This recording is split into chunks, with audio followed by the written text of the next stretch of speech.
Hi friends, నమస్తే. పవన్ కళ్యాణ్ గారి గురించి తప్పుడు పోస్టులు, తప్పుడు వ్యాఖ్యలు, వీడేం చేస్తాడ్రా ప్రజలకు న్యాయం, దత్తపుత్రుడు ప్యాకేజ్, 3 పెళ్లిళ్ళు, పార్ట్ టైం పాలిటిక్స్ అన్న ప్రతి ఒక్కళ్ళు ఈ వీడియో చూడండి.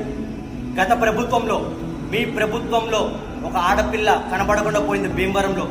ఆ కన్న తల్లి ఎంతో మొరబెట్టుకుంది, అయ్యా నా కూతురు కనబడకుండా పోయింది, ఎలాగైనా నా కూతుర్ని వెతికి నా దగ్గరికి తీసుకురండి అయ్యా అని చెప్పి గత ప్రభుత్వంలో చాలా అంటే చాలా మొరపెట్టుకుంది. కానీ ఆ ప్రభుత్వం అస్సలు పట్టించుకోలేదు. ఈ ప్రభుత్వం రాగానే పవన్ కళ్యాణ్ గారి దగ్గరికి ఆ కన్న తల్లి వెళ్ళి ఎంతో బాధపడ్డది. అయ్యా నా కూతురు 9 నెలలుగా నాకు కనబడట్లేదు, ఎలాగైనా నా కూతుర్ని వెతికి నా దగ్గరికి తీసుకురండి, మీరే నాకు న్యాయం చేయగలరని చెప్పి పవన్ కళ్యాణ్ గారి దగ్గరికి వెళ్ళి మొరపెట్టుకుంది.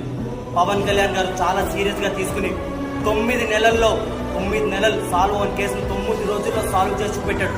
ఇంతకంటే మంచి నాయకుడు దొరుకుతాడు మనకి? అర్థం చేసుకోండి ఇప్పటికైనా కూడా.